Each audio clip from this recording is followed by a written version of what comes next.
გადაცემის პირველი სტუმარი იქნება მოსკოვიდან სოლიდარობა მშვიდობისათვის საერთაშორისო მდივანი ბატონი მამუკა ფიფია. მოგესალმებით ბატონო მამუკა. მოგესალმებით, გამარჯობათ. გამარჯობათ.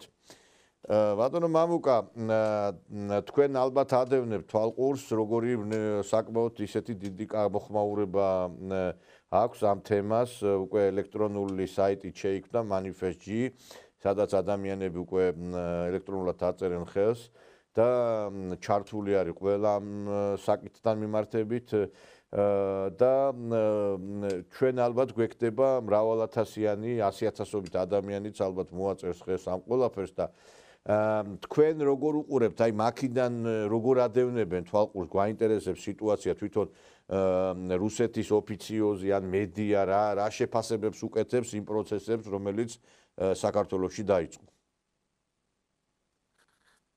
დიახ, ძალიან საინტერესო არის ყველასთვის, ეს არის ერთგვარი ტესტი ჩვენი ფლანგისთვის და იმ ხალხისთვის, ვისაც უნდა რუსულ-ქართული ურთიერთობების გაუმჯობესება და ვისაც უნდა დიალოგი, რუსულ-ქართული დიალოგი რო დაიწყოს, ქვეყნის გაერთიანება დაიწყოს, აღმშენებლობა დაიწყოს და საერთოდ იყოს გლეხი მშვიდად, რომ თუ მაგი ჩადებს თავის მიწას, ჩადებს თავის სახლს, იყოს დარწმუნებული იმაში, რომ რასაც დათესავს მოსავალს, აიღებს და გაყიდის რუსეთში.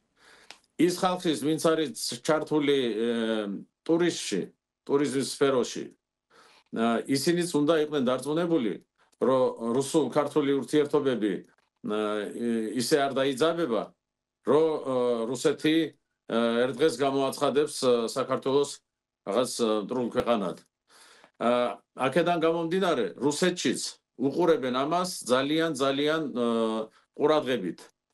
და რუსეთის ოფიციოზში ზუსტად აინტერესებთ რა ხდება, არის იქ რუსულ-ქართული დიალოგის მომხრეები თუ არა, მარტო იმაზეა ხელისუფლებაზეა საქმე, ხალხს არ უნდა. აი ეს ყველაფერი აინტერესებთ, რა თქმა უნდა, რუსეთში და გვეკითხებიან პრაქტიკულად ყოველ დღე მაქვს კომუნიკაცია მე როგორც ვიცი ბატონო მამუკა, თვითონ მანდ მაქაური მცხოვრები ქართველები ძალიან აქტიურობენ რუსეთში, მილიონამდე ქართველი ცხოვრობს და მათაც სურთ აქ პოზიციის დაფიქსირება ამ მიმართულებით. კი, მოგახსენებთ, ჩვენ გუშინ ვიყავით ქართულ ეკლესიაში და მრევლი მოვიდა ჩემთან და მეკითხება, რატო ვერ ხსნით ამ საიტსო? არის პრობლემა რუსეთიდან პრაქტიკულად არ იხსნება ეს manifest.gi, რასთან არის დაკავშირებული, არ ვიცით, ჩვენ მივწერეთ, ვეკითხებით, მაგრამ პასუხი არ არის. რუსეთიდან არის ძნელი გახსნა საიტების პრაქტიკულად არ იხსნება. და რა თქმა უნდა, რუსეთში მცხოვრები ქართველები მობილიზებული არიან, უნდათ მოაწერონ ხელი და დააფიქსირონ თავისი პოზიცია. მაგრამ დღესდღეობით ეს პრობლემაა. ვიღაცები ამას რთავენ VPN-ს და ასე აკეთებენ ხელმოწერას. მაგრამ ყველამ არ იცის, რომ შეიძლება VPN-ით გაკეთდეს. ზოგჯერ არის ისეთი შემთხვევები, როცა VPN-ს რთავენ, მაგრამ უკვე შიგნით აქვს პრობლემები საიტში. ამიტომ გვაქვს ჩვენ 30,000 ნახვა და 8,000-მდე არის მარტო ხელმოწერა.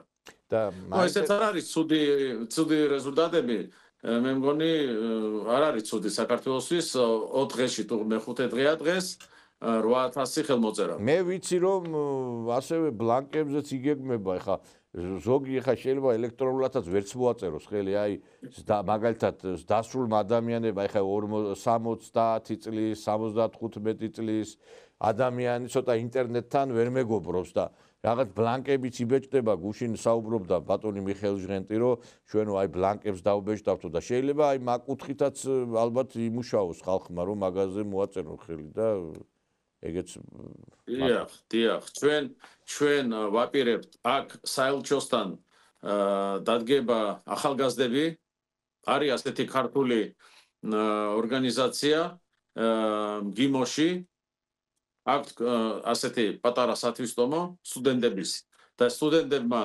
გამოხატეს მზადყოფნა, უნდათ შეაგროვონ ხელმოწერები და ამ ბლანკებით მოვლენ ეკლესიასთან, მოვლენ ჩვენ საელჩოსთან და სხვა ადგილას, სადაც არიან ქართველები და შეაგროვებენ ხელმოწერებს. ეს მოსკოვში და მოსკოვის გარდა კიდევ რეგიონებში არის მზადყოფნა, ჩვენი სათვისტომოები გვირეკავენ და გთავაზობენ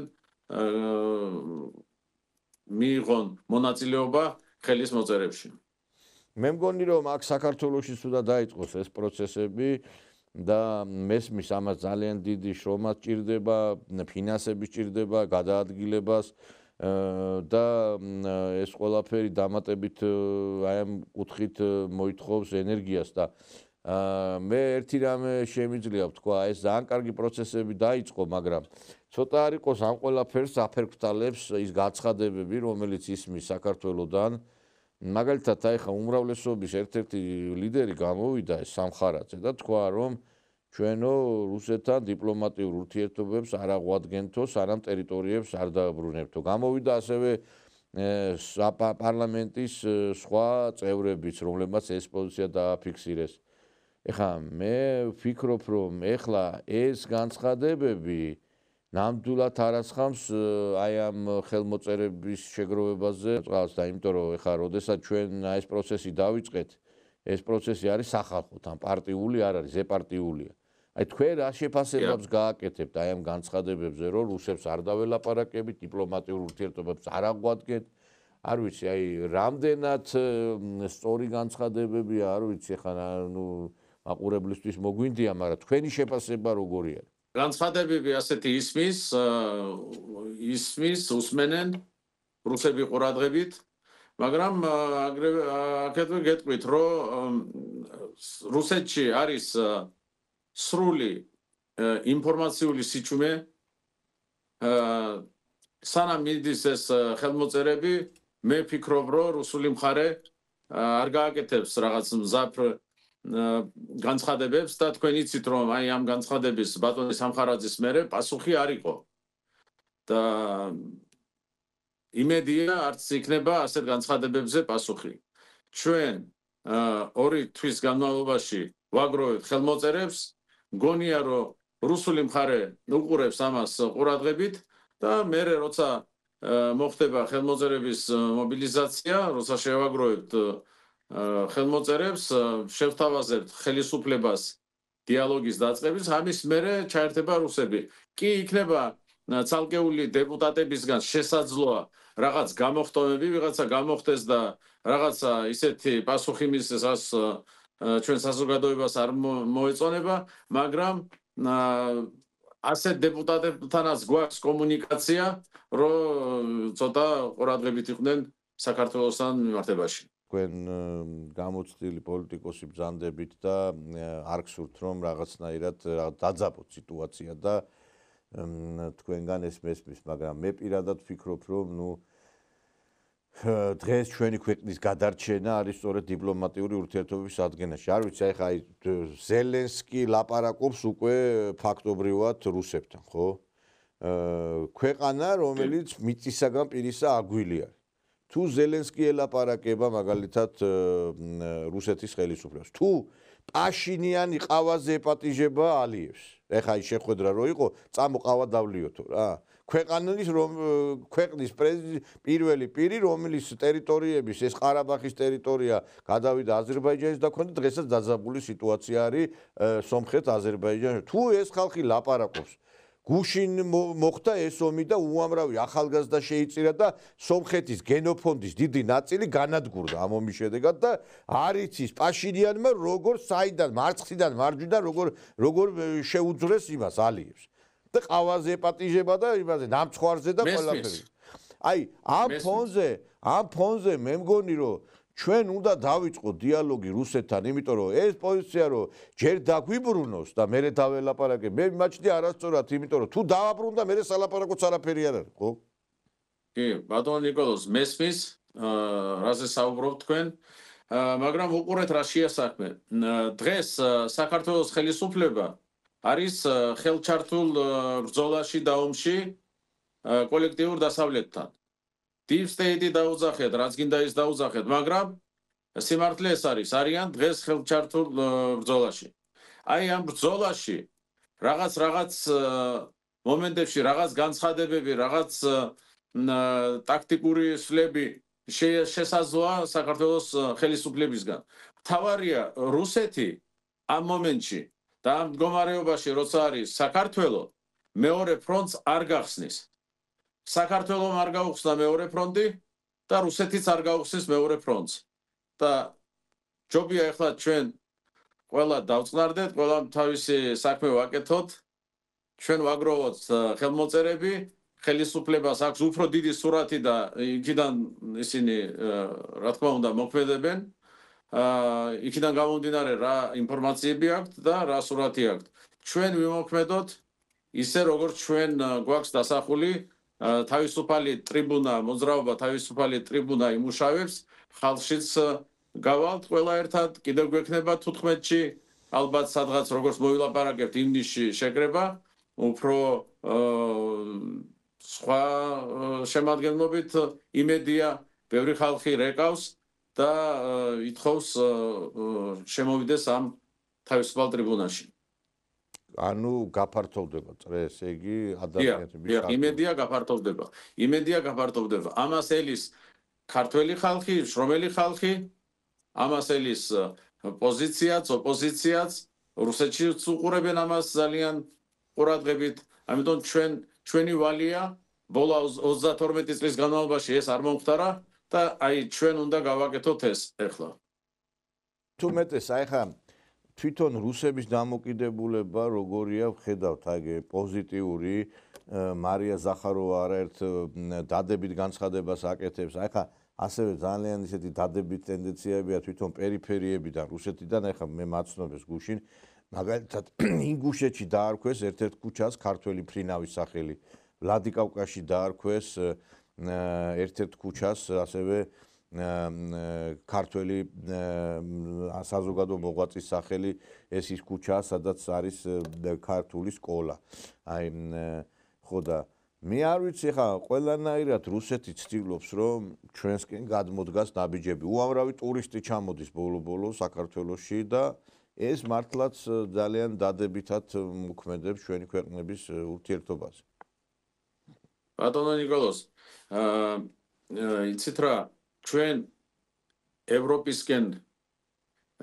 ვიძახით უნდა წავიდეთ ევროპისკენ მაგრამ ჩვენ თუ არ შევეკითხეთ ჩვენ აფხაზებს და ოსებს აზრი რას ფიქრობენ ამაზე ეს არ იქნება სწორი და ალბათ კონსტიტუციაც იქნება შესაძლებელი ამისთვის ნუ ბიძინა ივანიშვილმა თქვა სხვათა შორის მაგის დიახ აქ იცით რა შეა საქმე თუ გახსოვთ თქვენ მინსკის შეთანხმებები იქ მინსკის შეთანხმებებში ერთ-ერთი პუნქტი იყო უნდა ეკითხათ დონბასის და ლუგანსკზე ხალხის აზრი აი იგივე გამოდის ახლა ჩვენ თუ შევდივართ პროცესში მოლაპარაკების პროცესში აუცილებლად დადგება ეს საკითხი ჩვენ უნდა კითხოთ აფხაზ ხალხს ოს ხალხს უნდა თუ არ უნდათ ამ ხალხს ევროპაში ამიტომ ჩვენ თუ მივდივარ და არ ვიკითხებით მაშინ უნდა ვიყოთ მზად იმისთვის რომ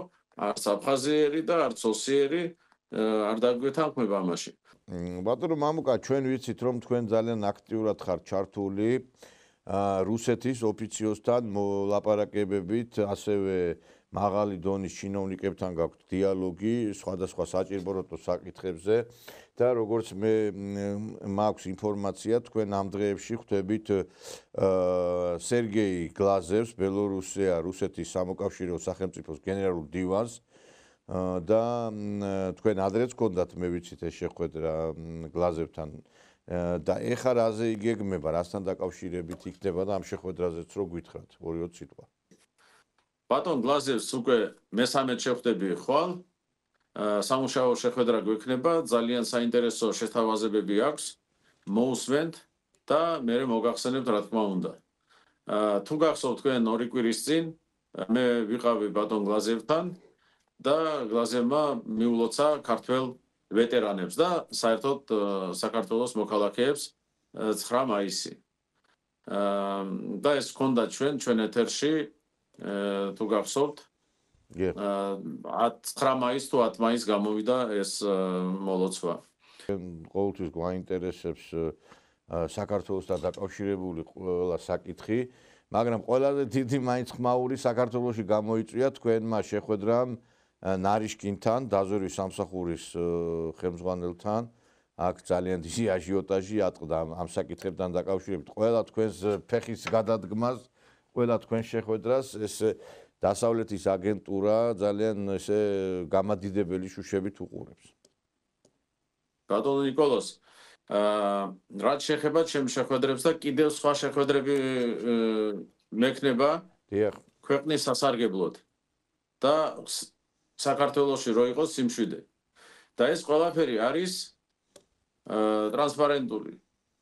მე არ ხვდები სადღაც დაკეტილ კაბინეტებში, სადღაც, რა ვიცი, გამოკეტილ იმებში, სივრცეებში ხვდები პირდაპირ კამერების წინ და შეხვდები კიდევაც. ჩვენ არა გვაქვს საიდუმლო, ჩვენ რასაც ვაკეთებთ აგერ ვეუბნებით თქვენ ტელემაყურებელს, ჩვენ ტელემაყურებელს სოციალურ ქსელებში და საერთოდ არა გვაქვს საიდუმლო. ყოველთვის ვართ გახსნილი. კი ბატონო. ძალიან გვახარებს ბატონო მამუკა ეს თქვენი შეხვედრები, იმიტომ რომ დღეს ფაქტობრივად აი რუსეთთან რაღაც აი ჩატეხილი ხიდის გარკვეულწილად კომპენსირებას და გამთლიანებას ამ ჩატეხილი ხიდისა ახორციელებთ თქვენ რუსეთიდან, როდესაც ხვდებით საკმაოდ მაღალი რანგის ჩინოვნიკებს და ძალიან გვაიმედება ეს ყველაფერი რომ კარგ შემდგომ რეზულტატში გადაისახება, აი რეზულტატში აისახება და იმედი გვაქვს რომ ძალიან ბევრ სასიხარულო ამბებს გავიგებთ მოსკოვიდან თქვენს მეშვეობით. დიდი მადლობა ამ ყველაფრის. დიდი მადლობა. კარგად გრძანდებოდეთ. გაიხარეთ. ჩვენი გადაცემის სტუმარი იყო სოლიდარობა მშვიდობისათვის საერთაშორისო მდივანი ბატონი მამუკა ფიფია.